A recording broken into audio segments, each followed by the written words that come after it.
Incendie, sauvetage, accident. Nous avons installé une mini-caméra sur le casque du lieutenant Beller, en charge des brigades des pompiers de Liège. Un procédé qui permet de mieux comprendre le travail souvent difficile des pompiers. Des images commentées par le lieutenant. Aujourd'hui, l'incendie d'une maison, un exercice en situation quasi réelle. C'est un entraînement pour les nouvelles recrues des pompiers. Une maison est en feu. À ce stade, les flammes sont déjà très importantes. Pas mal de maisons qui ont été expropriées pour l'extension de l'aéroport de Bierzet. Et donc on a pu les récupérer pour faire des exercices feu. Donc voilà, on recrée des conditions aussi réelles que possible, principalement pour les jeunes sapeurs-pompiers qui sont rentrés récemment en service. Donc on crée des feux le plus proche de la réalité possible, mais où malgré tout on sait leur garantir une sécurité suffisante pour qu'ils puissent travailler eux vraiment en première ligne et s'entraîner pour les interventions futures. Un exercice qui leur permet de se confronter à la réalité du feu. On a recréé l'équivalent d'une pièce bien meublée. On va le voir par l'arrière également, c'est assez conséquent. Provoquer un tel incendie dans une maison et apprendre à l'éteindre, c'est un exercice très intéressant pour les recrues. Mais ça permet de répéter les manœuvres, puisqu'il faut savoir qu'on travaille avec un schéma qu'on appelle le règlement de manœuvre qui est bien défini. Donc en arrivant sur place, on n'attend pas les ordres du chef pompe. La première manœuvre est déjà bien réglée. Donc le numéro, ce qu'on appelle chez nous le numéro 3 et le 4, sont les hommes qui vont partir avec la lance pour réaliser la première attaque et la première reconnaissance avec le gradé. Et le numéro 1 et 2 vont réaliser l'alimentation. Donc ça permet de vérifier que tout ça se met rapidement en place et bien en place. Et puis ça nous permet également de travailler sur des feux réels, d'apprendre à gérer les fumées, d'apprendre à manipuler les lances, ce qui est très important. Un peu comme des maçons qui n'auraient jamais monté les murs, c'est embêtant.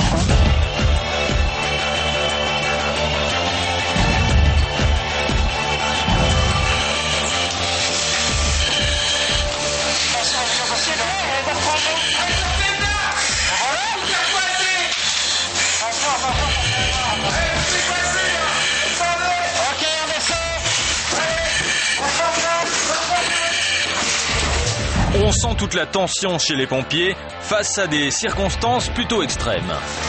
Alors là, on a mis un double foyer en fait, un triple foyer, pardon.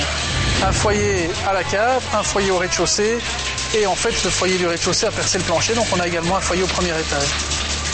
Alors le gros truc, c'est qu'on voit apparaître rapidement des fumées assez noires, et voilà, ce qu'on appelle du rollover qui apparaît dans les fumées, donc on voit vraiment les flammes qui se propagent dans les fumées chaudes.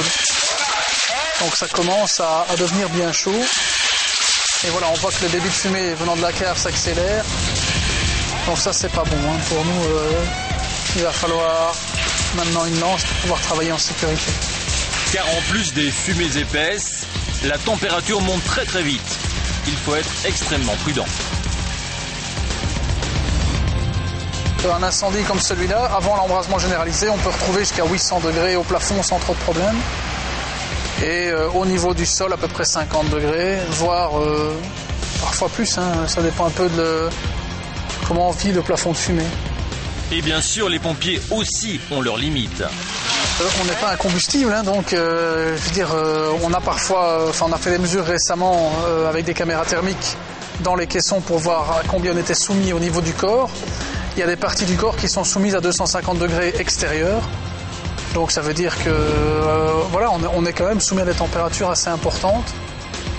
Avec les tenues de protection, on y résiste avec un peu d'entraînement et de pratique, on y résiste assez facilement. Maintenant, on n'y résiste pas des heures, faut pas se leurrer. Même dans les caissons, on ne peut pas réaliser plusieurs brûlages sur la même journée. Au niveau de du métabolisme, c'est pas supportable. L'exercice en tant que tel débute. Le feu a bien pris et ce sont les recrues qui arrivent avec la lance pour à présent éteindre l'incendie. Donc là voilà, maintenant c'est vraiment les recrues encadrées par un gradé qui réalisent l'extinction eux-mêmes.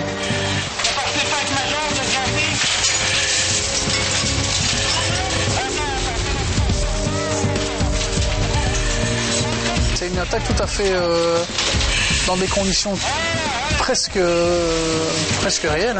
On est très très proche de la réalité, c'est un bâtiment tout à fait classique, unifamilial. Maintenant, la seule petite différence qu'il y a, c'est qu'on n'a plus les vitres Et donc, c'est quelque part un gage de sécurité pour nous. Le feu se développe plus vite parce qu'il est bien alimenté en air, mais c'est un feu franc. Donc, c'est pas les feux avec le plus de flammes qui sont les plus dangereux pour nous. Parce que là, il n'y a pas de piège. On voit où est le foyer et on ne se fait pas piéger par les fumées. Donc, il risque pas d'arriver des phénomènes thermiques en général. Et en plus, la vapeur sait s'évacuer facilement, donc on risque peu de brûlure. Donc, c'est tout à fait l'idéal pour s'exercer ce genre de situation. Le but pour les recrues est surtout d'apprendre à bien manier la lance, à travailler en équipe et à se positionner. Il y a des planchers dangereux, certains ont fait des erreurs qu'il faudra ensuite corriger.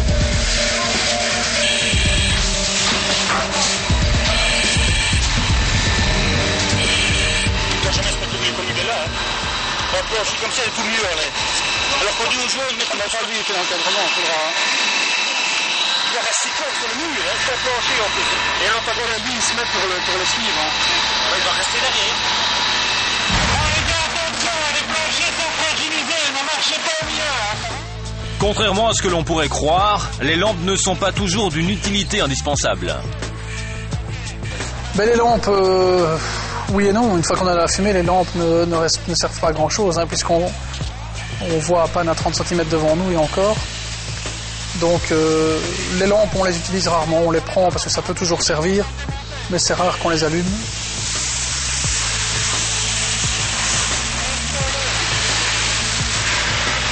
Alors là maintenant, ils sont en train de faire l'extinction à l'étage.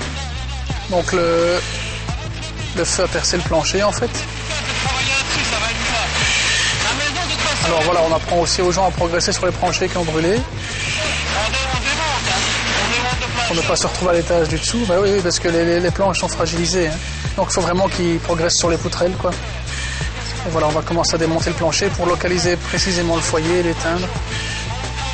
Donc ici, voilà, dans des bâtiments où il y a de la pénombre, ainsi, ben, on utilise les lampes, évidemment. Mais sinon, une fois qu'il fait trop enfumé, ça ne sert à rien. Encore une fois, ce sont des conditions d'exercice, donc il n'y a pas de fenêtre, il n'y a pas de porte fermée, les fumées s'évacuent facilement, et donc c'est très sécurisant pour les recrues pour pouvoir travailler.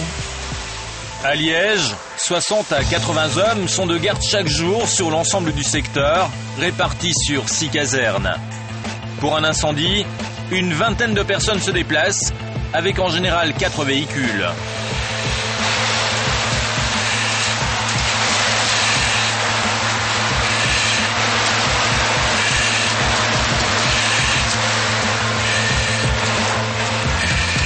Il faut rester très prudent, car un feu de cette ampleur, qui peut paraître éteint, pourrait se raviver. Il faut donc neutraliser tous les petits foyers résiduels.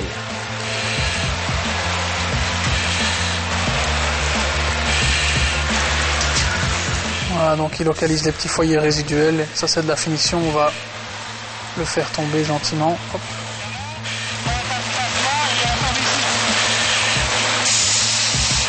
Une intervention est rapide, mais parfois pour les pompiers, il faut rester plus longtemps.